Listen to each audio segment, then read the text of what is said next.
ગોપીઓ હોય, શ્રીરામા હોય, ગોવાળો હોય, નંદબાબા હોય, યશોદા માતા હોય, બલરામજી હોય કે ગાયોનો સમૂહ હોય, આ પરમ તત્વ કૃષ્ણ એટલે પામવાની નહીં પણ આપવાની વૃત્તિ ધરાવતો આ ભગવાન છે.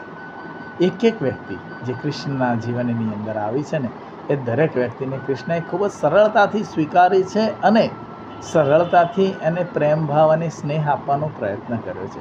જો એ ભગવાન થઈને કરી શકતો હોય તો આપણે માણસ થઈને આપણી આજુબાજુના 2, 5, 10, 50, 100 માણસને પ્રેમ કેમ ના આપી શકીએ? ઘણા બધા લોકો મારી પાસે આવે છે અને મને પૂછે છે કે મારે કોઈની સાથે બનતું જ નથી.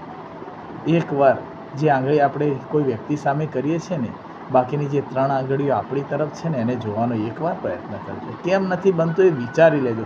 તમારા સ્વભાવનું એનાલિસિસ કરજો. જવાબ તમને તમારી સામે જ મળી જશે.